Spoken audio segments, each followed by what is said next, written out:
Throughout time, man has created and discovered things that have pushed us beyond our limits. And in other times, well, I don't know what the hell was going on. But nothing has come close to living in the early 2000s and experiencing Dragon Ball Z in Toonami. What are you? Allied to good! Nightmare to you! Shall be done. Yeah, no, it's that serious, guys. I'm not joking. I mean, heck, for me, it was used as a discipline tool. I didn't do my homework, and my parents basically turned on Toonami and Dragon Ball Z was playing. And you know what they did to me? Well, as I was sobbing my eyes trying to do my homework, trying to figure out a simple math question, they put up the volume really high and they had my back turned, and I could not watch what was happening with Majin Vegeta against Majin Buu. Yeah, that sucked. But hey, I did pass that test. And it all started with Toonami, which was a special time slot that would appear in Cartoon Network when it hit a certain time, similar to how, now Cartoon Network would do Adult Swim. One of the cool things about Toonami was that you would have this character named Tom. He would basically be, well, your host in a sense, and he would narrate you through certain things. They would also play some really cool little episode specials of Tom trying to escape some aliens that are invading a ship and stuff. We would also see him evolve throughout the years. It was really damn cool. But with that, he would also give us some really awesome life lessons. Keep your head up. Keep doing what works for you. And don't be afraid to listen to your critics. But always, always ignore the haters. We all deserve better. But around 5 p.m., that's when Dragon Ball Z aired, and that would be also accompanied by Peter Cullen, the voice of Optimus Prime, narrating some certain moments. And let me just tell you, he would go so intense and so badass. Those ads in Toonami would be just much more serious than they really had to be. The final countdown is here. How can someone be that strong? The survival of the Earth. Don't let him win! And a whole new Buu to deal with. It was a time that you really didn't know what was going to happen next. I mean, there was the manga, but in that 2000s era, a lot of us really weren't really exposed to that. I mean, we would have to wait months to get to a new arc. I mean, I remember, I think I was in the 2nd grade when Toonami started airing Dragon Ball Z, and it didn't really end until I was around the 4th grade. The show would basically air from Monday through Thursday, because around Friday time, Cartoon Network had Cartoon Fridays, which is when they would show their versions of new episodes for a lot of shows that were coming up, like Ed and Eddie, Dexter's Laboratory, Johnny Bravo, Powerpuff Girls, and just so many more. And the best part of it was going to school the next day after watching a brand new episode. I remember when Goku was about to turn Super Saiyan 3 as a kid, and we didn't know how it was going to look like. I honestly never thought it was going to be long hair. And when we all saw that transformation, it was just wild. I remember, to me, it's still my favorite transformation of all of Dragon Ball. And then you would have kids powering up and recreating fights. I mean, that was just so awesome, man. There would be times that you have Dragon Ball cards and you're trading them. And not only that, a lot of kids would have action figures. I remember kids would be showing them off. Oh, look at this one. Look how rare this is. It was some legit stuff, like some American Psycho stuff, because you would be looking at a kid that had a really rare figure and you would almost turn into Patrick Bateman in a sense. You're looking over at this random kid named Dylan. You're like, oh my God, I cannot believe Brad prefers Dylan's toys over mine. You would get heated. I mean, that basically show you how hardcore of a fan you were back then. Me and myself, I ended up getting some really rare ones in the Majin Buu arc. So kids would be looking at me and be like, wait, how did you get that? I'm like, haha, I'm not telling you. When I tell you that Dragon Ball was everywhere, guys, you had them in Happy Meal toys, basically, clothing. I mean, Burger King had these awesome Dragon Ball toys that I think there were around 2 lines that they did. One of them was very focused on the movie section that had the figures. I think you had Cooler, Android 13. I think Goku's hair would light up if you pressed the button in his back, almost simulating Super Saiyan. But I think the really cool one that a lot of people loved, and so did I, were these statue-looking figures in a sense. They were sometimes bronze or silver, and they would have a trading card in the back. Those are freaking awesome.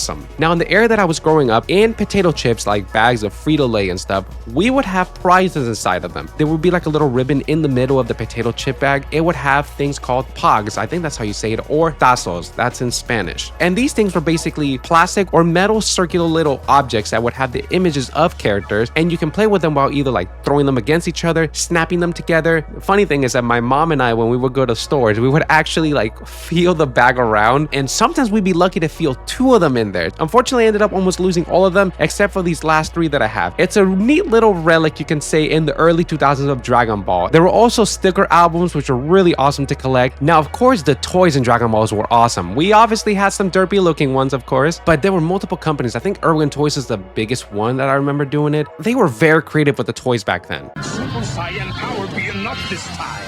Gohan's in danger until Team Dragon Ball Z joins the fight. The hype was so real back then that I even had a birthday cake of Dragon Ball Z. And my favorite character back then was Gohan. So I always wanted the Gohan little piece right there. Because, you know, as a kid, you know, that's the character that you relate to the most. I mean, you see Gohan, he's your age. It's like, come on, man. And then, of course, there were these little plug-and-plays. However, the big thing was the PS2 games, to fighting games, to action adventures, to RPGs. It was just everywhere. You wanted to play Dragon Ball Z on the go? Well, go ahead and pop in Legacy of Goku 1, 2, and Boost Fury. But the main thing, it was the Budokai franchise. It was the first time, you know, remember, because we didn't have streaming services or anything like that. The game was our way to basically, in a sense, experience the show all over again. And we had it from the Budokai 1, which went to the Cell arc, and then Budokai 2 all the way to the Boo saga, and Budokai 3 expanding on movie sections and adding GT in there. I mean, and this was the game to play, man. Like, everybody was playing this crap. It was awesome. I mean, unlocking the characters, listening to that awesome soundtrack, and then what about the clashing? How many of us lost the thumbsticks in those PS2 controllers? I mean, I remember having swords all over my hands. That crap would hurt, man. But man, the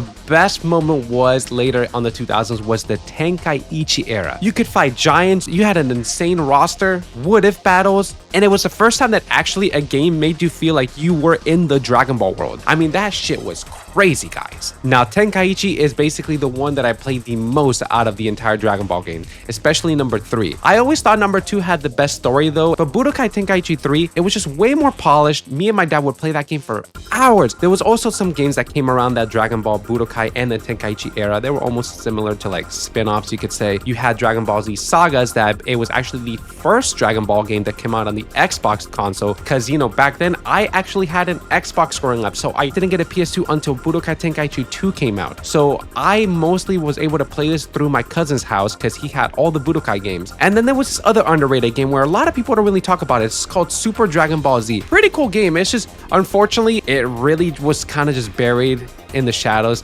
when, you know, the other games came out. Now, this being Dragon Ball Z, we know that it is prone to having multiple versions of physical media releases. We had the VHS tapes that only brought 3 episodes, mind you, and there was also an uncut version of these, which basically showed, you know, like the extra blood in the show. That same formula was replicated on the DVD sets. I ended up only having like some of the VHSs for the Kid Buu section because at the time, Dragon Ball Z, right when Vegeta did the final explosion against Majin Buu, there was some rerun issues that were happening throughout that time. And so me and my dad would go to the store. It was the first time that we saw the VHS of Dragon Ball Z. And the first image that I saw was Evil Buu choking Majin Buu. And I was like, wait, what is that? So me and my dad ended up getting the entire Kid Buu little saga, you can kind of say. And aside from that, those VHS tapes had this really awesome spine like artwork collection that you can do once you pair them together. But it wasn't until Funimation later released the orange bricks of Dragon Ball Z. Now that said, while a lot of people deem it as one of the worst ones ever, the main drawback was that, of course, it was set as the new widescreen format. Watching it on 16:9, that didn't really make sense because Dragon Ball Z wasn't a 4:3 film aspect ratio. So the show, basically what they did was zoom it in and in a sense crop it. And a lot of times you would be seeing mouths that would be cut up or some eyes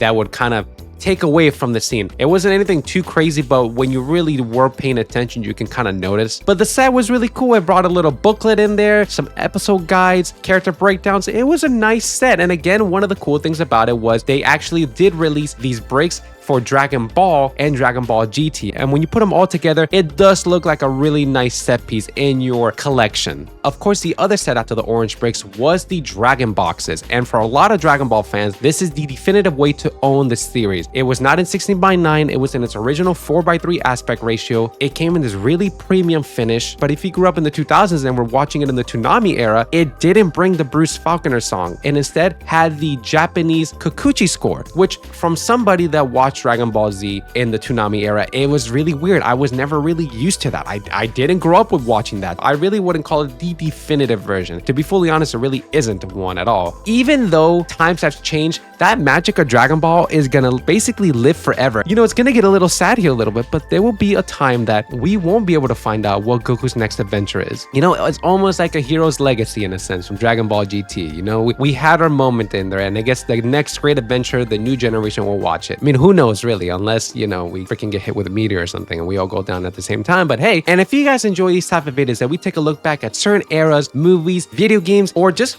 pop culture in general, go ahead and check out the rest of the channel. And like Master Roshi says, work hard, study well, eat and sleep plenty, because that is the Turtle Hermit way.